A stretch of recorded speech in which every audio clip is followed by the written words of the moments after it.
¿Qué tal? ¿Cómo están todos ustedes, chicos? Muy buenas, vamos a continuar.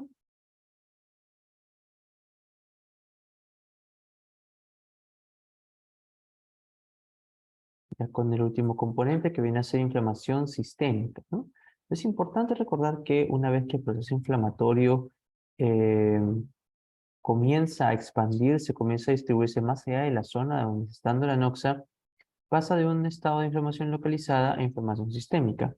Y las interleuquinas van a comenzar a estimular diversos órganos que van a generar una respuesta sistémica.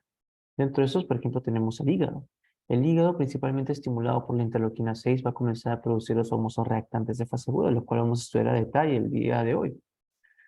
Tenemos también, por ejemplo, al hipotálamo, el sistema nervioso central, en el cual vamos a ver que a nivel del núcleo preóptico se va a dar el proceso de la termorregulación, que ya hemos visto nosotros, para generar la fiebre, para elevar el termostato hipotalámico y generar una respuesta febril.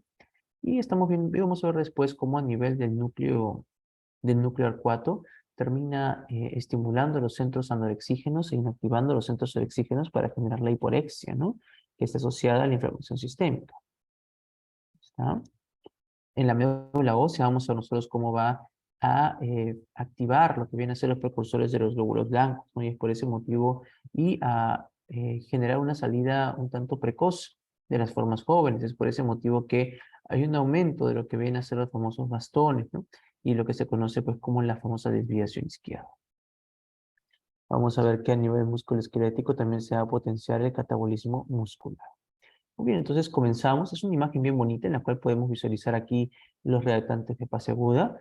Vamos a ver que la interleuquina 6 va a estimular la síntesis de ciertas proteínas. Dentro de estas la proteína C reactiva, un reactante de fase aguda importante que se utiliza pues para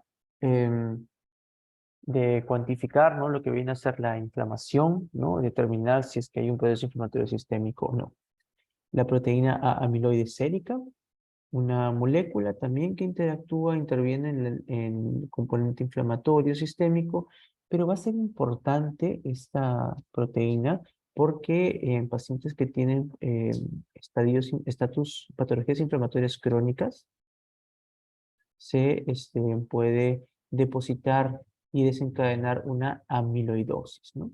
La proteína C reactiva es un marcador que nosotros utilizamos para determinar la presencia o ausencia de una inflamación sistémica y cuantificar pues la intensidad o la gradación de esta, ¿no? La proteína amiloide sérica es relacionada con la posibilidad de que el paciente pueda presentar amiloidosis, ¿no? En caso de una inflamación crónica, ¿no? Las moléculas de complemento, ¿no? Relacionados con la cascada de complemento, pues para poder activar, para poder potenciar la fagocitosis a través de las opsoninas, ¿no? Para poder potenciar las reacciones anafilácticas, ¿no? A través de la C3A, C5A, para poder favorecer la formación de complejo de ataque de membrana para destruir ciertas bacterias, ¿no? Tenemos también el fibrinógeno, ¿no? Que está relacionado con una elevación de la BCG, que es la velocidad de sedimentación globular. Tenemos también lo que viene a ser la hepcidina y la ferritina, ¿no? Unas moléculas importantes para poder disminuir las concentraciones de hierro libre y evitar que estas aquí faciliten lo que viene a ser la proliferación bacteriana, ¿no? Pero aquí son importantes a tener en consideración. Bien, aquí está una reactante de fase aguda. Aquí tenemos un control sano, ¿no? En el cual nosotros podemos ver que el hígado está produciendo tranquilamente, pues, una cantidad adecuada de moléculas, ¿no?, que van hacia la circulación sistémica. ¿Qué va a ocurrir? Va a ocurrir lo siguiente, ¿no? Se da un proceso inflamatorio.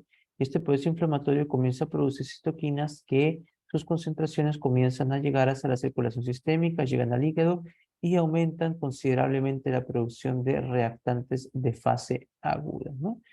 Incluyendo los que estamos comentando aquí.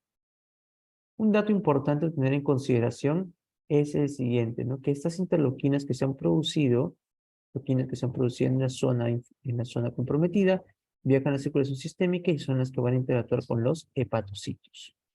La principal interleuquina que estimula la síntesis de estos reactantes de fase aguda se conoce como la interleuquina número 6, ¿no? Y vamos a ver que producto de este aumento de la transcripción de estas proteínas, también disminuye la transcripción de otras proteínas, e importante recordar la albúmina, que disminuye su transcripción en un proceso inflamatorio.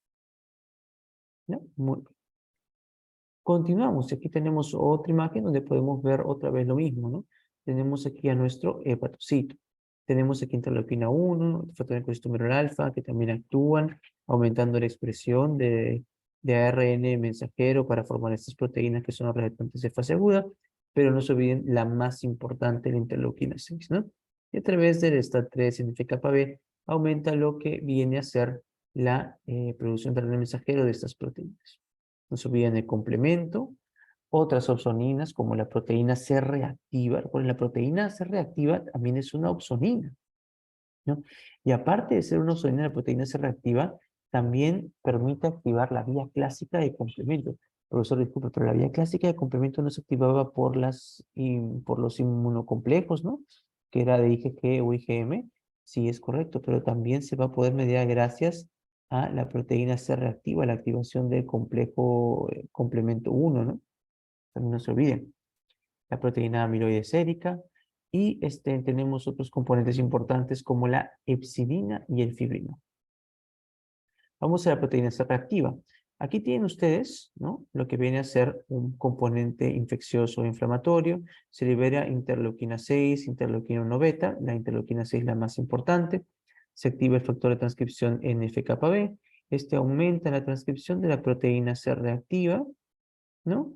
Aumenta la cantidad de producción de la proteína C reactiva, esta se libera al plasma, y la proteína C reactiva pues tiene una serie de funciones. Por ejemplo, la proteína C reactiva se va a fijar, como pueden visualizar ustedes aquí, a las bacterias y va a activar la vía clásica de complemento a través del complejo de complemento 1, ¿no? Podemos ver que esta proteína C reactiva también va a ser una opsonina importante, ¿no? Y estas vendrían a ser las funciones principales, ¿no? Que podemos comentar de la proteína C reactiva. Ahora, en lo que respecta a, al tema diagnóstico, tenemos que recordar que la proteína C reactiva se utiliza, ¿no? Se utiliza pues para poder determinar la presencia, ¿no? De una inflamación sistémica importante y para poder también determinar la gradación de esta inflamación, ¿no? Así que tomamos una proteína C reactiva cuantitativa, ¿no? ¿Ya? Lo mismo que hemos comentado, ¿no? Cómo activa la vía clásica de complemento y también cómo es que va a mediar la fagocitosis, cómo es que es una opsonina que potencia la fagocitosis. ¿Está? Activa la vía clásica de complemento, actúa también como una opsonina, ¿no? Y es un marcador inflamatorio importante que se utiliza como marcador inflamatorio de varias patologías. Tenemos a la proteína A amiloide sérica. Aquí ven ustedes cómo la interleuquina 1 y la 6 llegan a los hepatocitos y esto también aumenta la producción de receptores de fase aguda. Dentro de esto es la proteína A amiloide sérica. Tiene una serie de funciones que no son, digamos, tan relevantes que ustedes conozcan de esta proteína.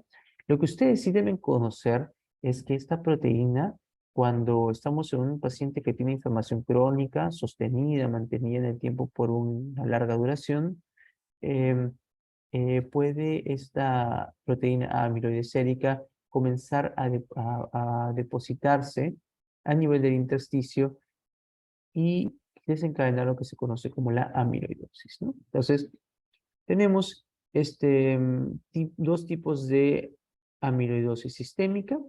Tenemos la amiloidosis AL sistémica y la amiloidosis AA sistémica. La amiloidosis AL es la que se da por las cadenas ligeras, ¿no? Las cadenas ligeras de las inmunoglobulinas, ¿no? Y estos de aquí los vamos a ver en las discrasias asociadas a las células plasmáticas. A diferencia de la amiloidosis sistémica A, que la podemos ver nosotros en las patologías infecciosas crónicas o las enfermedades autoinmunes, ¿no? Sistémicas, ¿no? Aquí podríamos evidenciar, podría darse una amiloidosis por patologías como lupus, como artritis reumatoide, y también a su vez por otras patologías infecciosas crónicas como la tuberculosis, ¿no? Es muy importante tener en consideración. De la misma forma, pueden ustedes ver aquí a la amiloidosis sistémica de tipo AA, que es la que estamos viendo, porque esto es de la proteína A-amiloide, ¿no? Ven ustedes que es una amiloidosis de tipo secundaria. Secundaria que a inflamación crónica, ¿no? ¿Y qué cosa va a pasar, no? puede este componente, este tejido, estas proteínas amiloides se depositan en los intersticios de los tejidos y comienza a ocupar espacio y comienza a destruir el parénquima de estos órganos. A nivel renal, se puede comenzar a depositar a nivel renal y puede generar daño, enfermedad renal crónica, pero una enfermedad crónica interesante. Normalmente la enfermedad renal crónica, como es un proceso inflamatorio y cicatricial, eh, va a terminar generando una retracción del parénquima renal, generando riñones pequeños, a diferencia de la amiloidosis, que es una de las excepciones a la regla. La amiloidosis te puede llevar a una enfermedad renal crónica con riñones enormes, porque aquí se comienza a rellenar el riñón. Imagínense que lo comienzas a llenar el riñón de pura proteína amiloide, ¿no? Que no cumple ninguna función. Entonces lo comienzas a rellenar de riñones grandes, ¿no? Una enfermedad renal crónica con riñones grandes, una de las excepciones a la regla de las enfermedades renales crónicas. Profesor, otra enfermedad renal crónica que posea riñones grandes. Claro que sí. Podemos tener, por ejemplo, la poliquistosis renal, ¿no? La poliquistosis renal es una patología genética, ¿no? La poliquistosis renal del adulto, del niño, ¿no? En la cual se forman múltiples quistes, ectasias a nivel de las células, a nivel de los túbulos, ¿no? Se forman ectasias, ¿no? Y se forman estas estructuras quísticas a nivel de la poliquistosis renal. Pero sobre otra patología, la hidronefrosis, ¿no? Pacientes, por ejemplo, pediátricos que tengan reflujo vesicoureteral, ¿no? En el cual hay un reflujo hacia lo que viene a ser el componente renal, ¿no? Estos riñones comienzan a aumentar de tamaño drásticamente por el aumento de líquido, ¿no? De orina que puede comenzar a acumularse a nivel de la pelvis, de los cálices mayores, cálices menores, ¿no? Y genera un riñón grande, pero con un parénquima que se ve muy delgado, ¿no? Que nada está completamente lleno de líquido. Entonces, esos son tres causas de enfermedad renal crónica que pueden cursar con riñones aparentemente grandes, ¿no? No se olviden ustedes, ¿no? La amiloidosis se va a depositar en el intersticio de los tejidos, de los órganos, puede generar por ese motivo compresión, daño, destrucción de las células del parénquima del órgano que se encuentren comprometiendo y puede llevarme, por ejemplo, a una enfermedad renal crónica, ¿no? Puede llevarme a una cirrosis, ¿no? A una disfunción gastrointestinal por el depósito de ese tejido en estos órganos. Seguimos, tenemos entonces esta amiloidosis sistémica secundaria a inflamación. Entonces, necesitamos una inflamación de largo plazo que aumente lo que viene a ser la cantidad de esta proteína amiloide. Esta de aquí comienza a organizarse, a depositarse en los tejidos, ¿no? Y el depósito de estas fibrillas de proteína amiloide no se puede destruir y catabolizar, ¿no? Y comienza a depositarse, comienza a aumentar su cantidad y comienza a comprimir a las células, ¿no? Una de las características, como les digo, es una enfermedad renal crónica con riñones grandes. Otra característica que podemos tener es la famosa macroglosia, ¿no? Una lengua grande que pueda presentar el paciente, ¿no? Entonces, y también vamos a ver la cirrosis, ¿no? Por el depósito de tejido amiloide comprime los hepatocitos, la enfermedad renal crónica y lo que vendría a ser también la insuficiencia cardíaca, ¿no? En un inicio va a ser una insuficiencia cardíaca de tipo restrictiva, ¿no? Disculpen, va a ser una insuficiencia cardíaca, ¿no? En la cual el tejido amiloide se va a comenzar a depositar a nivel de la pared, ¿no? Vamos a tener un engrosamiento de la pared y posteriormente vamos a pasar a un remodelado a predominio excéntrico, ¿no? Llevándome a una insuficiencia cardíaca de bajo gasto, ¿no? Lo mismo para que puedan visualizar cómo la 1, la 6, el TNF-alfa llegan hacia el hígado, el nivel de los hepatocitos aumenta en la producción de la proteína amiloide.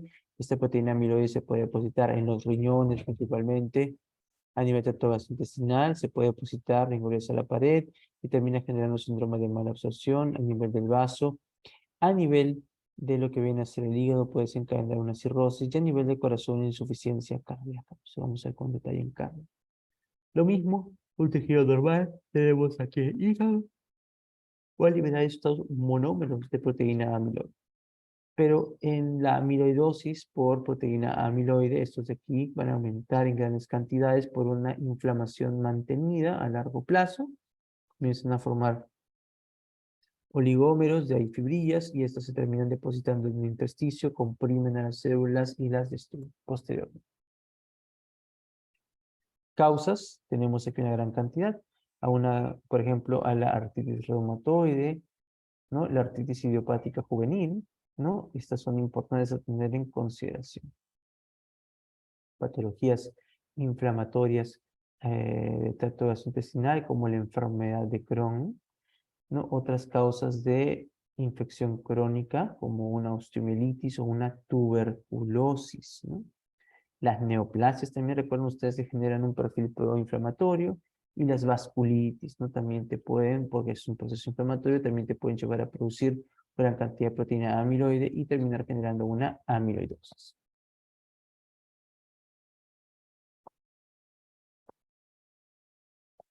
Disculpen, un inicio así. Manifestaciones clínicas, ¿no? Ya lo hemos dicho. Una de las situaciones por las que puede pasar es una insuficiencia cardíaca, ¿no?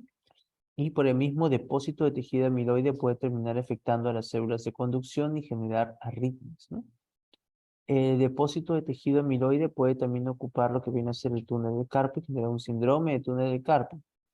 A nivel de tracto gastrointestinal puede generarte un síndrome de mala absorción, con lo que viene a ser diarreas, ¿no? Eh, a nivel de lo que viene a ser el riñón, ¿no? Como hay un depósito de estas, de este tejido amiloide, podemos terminar presentando una enfermedad anacrónica y también un síndrome nefrótico, que lo vamos a ver más adelante esta semana 4, ¿no? Entonces, por ahí es importante que puedan ustedes recordar estos temas, ¿no? Em, Hay una tensión para poder visualizar las proteínas, para poder depositar, para poder visualizar la proteína amiloide a nivel del intersticio, ¿no? Eso viene a ser el rojo Congo, ¿no? El rojo Congo. Ya. Vamos ahora a otra molécula importante que viene a ser el fibrinógeno, la cual también es un reactante de fase aguda, se produce a nivel de los hepatocitos. ¿Está? Está en interleuquina 6, actúa sobre su receptor y termina estimulando la producción de RNA mensajero de fibrinógeno, ¿no? El cual aumenta en sangre. Cuando aumenta el fibrinógeno en sangre, es importante que recuerden ustedes que este fibrinógeno va a aumentar lo que viene a ser la interacción entre glóbulos rojos, y esto va a acelerar la velocidad de sedimentación de estos glóbulos rojos, la velocidad con la que estos van a decantar, ¿no? Por gravedad. Por eso aumenta la velocidad de sedimentación globular en una respuesta, en una enfermedad que esté generando una inflamación sistémica, ¿no? Por el aumento de fibrinógeno. Pues aquí la velocidad de sedimentación globular aumenta, ¿no? Está, lo que estamos viendo. Aquí la velocidad de sedimentación globular aumenta, es superior en consideración a otras. Pero el fibrinógeno no solo pues, te va a acelerar la velocidad de sedimentación globular, ¿no? El fibrinógeno también es un componente importante. ¿En dónde va a ser importante el fibrinógeno? En lo que viene a ser no la adhesión plaquetaria, sino la agregación plaquetaria. Vean cómo el fibrinógeno es una molécula importante para favorecer la interacción entre una plaqueta y otra para poder mediar la agregación a través de la glicoproteína 2B3A, ¿no? Ahí la tienen ustedes, el fibrinógeno. Pero el fibrinógeno no solo sirve para la interacción entre las plaquetas. Recuerden que el fibrinógeno es uno de los factores de coagulación de finales, pues, ¿no? Recuerden que el fibrinógeno se transforma en fibrina. Esta fibrina posterior se transforma en una malla insoluble de fibrina que termina formando el coágulo estable, ¿no? Que está la malla insoluble de fibrina alrededor del coágulo, ¿no? Importante recordar este tema. Vamos a conocer ahora otro reactante fase aguda importante, que es la epsidina. Aquí tienen ustedes lo que viene a ser un hepatocito, ¿no? Que está produciendo lo que viene a ser la epsidina. Y este tema es importante a recordar. ¿Por qué motivo? Porque cuando tenemos nosotros un proceso inflamatorio, se va a estimular la producción de epsidina. El aumento de epsidina en lo que viene a ser la sangre va a terminar bloqueando a un transportador de hierro que se conoce como la ferroportina, ¿no? Es una proteína de membrana que está presente en los hepatocitos en el sistema reticuloendotelial los macrófagos y también en lo que viene a ser los enterocitos. Evita que se pueda liberar el hierro, ¿no?, de los hepatocitos, del sistema reticuloendotelial y de los enterocitos. De esta forma, las reservas de hierro no se pueden movilizar adecuadamente del hígado, ni del sistema reticuloendotelial de los macrófagos, ni se puede absorber adecuadamente el hierro de lo que vendría a ser los enterocitos. No dirá, profesor, ¿por qué hace esto la célula en una inflamación, en un estadio inflamatorio? Pues por lo siguiente, recuerden ustedes que la principal causa de inflamación, según los miles de años que tenemos como especie, son las infecciones bacterianas. Y las bacterias, recuerden ustedes que tienden a proliferar en un medio que sea rico en hierro. Entonces, la epsilina se libera como reactante de fase aguda para eh, disminuir las concentraciones de hierro libre en sangre y evitar que esto pueda ayudar a la bacteria que pueda proliferar, ¿no? Esa es la importancia de esto. Aquí tienen ustedes el gen que se va a estimular, que deben recordarlo, el gen que se va a estimular para aumentar la producción de insulina, que es el HAMP, ¿no? El cual es estimulado por la interleuquina 6 a través del factor de transcripción STAT3, ¿no?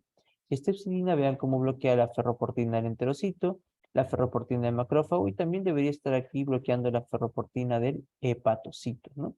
Esto genera que el hierro libre disminuya, ¿no? Bajo una situación aguda es ideal, ¿no?, para evitar la proliferación bacteriana, pero en una infección o en un proceso autoinmune inflamatorio crónico, pues no va a ser necesario esto, ¿no? Más bien es contraproducente. ¿Por qué motivo? Porque si disminuye el hierro libre, voy a estar expuesto primero a la famosa anemia de inflamación crónica, la cual comienza como una anemia normocítica normocrómica, ¿no? Y a medida que ya no se puede tener un acceso adecuado de hierro hacia los precursores de los glóbulos rojos, comienza a progresar a una anemia microcítica hipocrómica, ¿no? Entonces, la interleuquina 6 a través del factor de transcripción STAT3 estimula el gen HAMP. El gen HAMP va a favorecer la producción de RNA mensajero de epsilina. La epsilina te bloquea la ferroportina en enterocito, macrófago y hepatocito. Vamos a disminuir las concentraciones de hierro libre, ¿no? Y también de hierro unido a transferrina, ¿no? El hierro va a disminuir para la eritropoiesis, ¿no? Las células precursoras de los glóbulos rojos ya no van a tener suficiente hierro y esto en un principio va a generar una anemia normocítica normocrómica con las reservas que supuestamente tenía en este momento y posterior a esto ya comienza a disminuir las reservas y se tiene una anemia microcítica hipocrómica, ¿no? Y eso se conoce como la famosa anemia por inflamación, que puede estar asociado a tuberculosis, puede estar asociado a R, puede estar asociado a lupus, puede estar asociado a vasculitis. Ahí está otra imagen de la epsilina. Tenemos aquí la inflamación, interleuquina 6, receptor de interleuquina 6, STAT3 activa lo que viene a ser el gen HAMP te activa lo que viene a ser la epsilina bloquea la ferroportina del hepatocito, bloquea la ferroportina del macrófago, el sistema reticuloendotelial, y bloquea también la ferroportina del enterocito, disminuyendo las concentraciones de hierro libre en sangre y también disminuyendo lo que viene a ser la unión de hierro a la proteína que transporta el hierro por esos tejidos, que se conoce como la transfer. Vamos a hablar ahora de otra reactante segura que es la procalcitonina. La pregunta es ahora, ¿es el hígado la principal fuente de producción de la procalcitonina? La respuesta es, se va a producir en una gran cantidad de tejidos que no es únicamente el hígado. Entonces, la producción de la procalcitonina, vamos a ver nosotros que se va a dar predominantemente en adipocitos, ¿no? En adipocitos. Ahora recuerden que la palabra procalcitonina contiene a la palabra calcitonina, ¿no? Es un precursor de la calcitonina, que recuerden ustedes era una hormona que se producía a nivel de las células parafoliculares de la tiroides, ¿ya? Entonces ahí tienen ustedes, proceso infeccioso, las interleuquinas, vean cómo a nivel hepático se genera este marcador que es la proteína C reactiva, pero a nivel de la glándula tiroides, a nivel general, ¿no? Se termina produciendo la procalcitonina, ¿ya? Dato importante. El complemento, ¿no? Ya lo hemos comentado, las moléculas de complemento de la vía clásica, la vía de la lectina, la vía alterna van a comenzar a aumentar y van a pues utilizarse para poder generar toda la cascada proinflamatoria. En médula ósea, vamos a ver cómo se va a estimular, ¿no?, lo que viene a ser la producción de polimorfos nucleares, va a aumentar por ese motivo las concentraciones de polimorfos nucleares en sangre y aumentan también lo que viene a ser las formas jóvenes, ¿no? Los famosos bastones. Aquí está. Seguimos con respecto a la relación de apetito y saciedad que lo vamos a experimentar a nivel del hipotálamo. Importante que recuerden ustedes que a nivel del núcleo, aquí tienen ustedes, que a nivel del núcleo arcuato podemos nosotros evidenciar unos núcleos, un núcleo orexígeno y un núcleo anorexígeno, ¿no? El núcleo anorexígeno es el que va a predominar de esta inflamación sistémica activado, y el núcleo orexígeno, que genera apetito, es el que va a encontrarse inactivado. Es por eso que los pacientes con inflamación sistémica tienden a presentar una disminución de apetito, ¿no? Por el estímulo que se da a través de las neuronas del núcleo 4, pues potenciando el centro anorexígeno e inhibiendo el centro orexígeno. Está lo mismo que hemos comentado previamente. Muy bien, nos vamos a quedar hasta acá.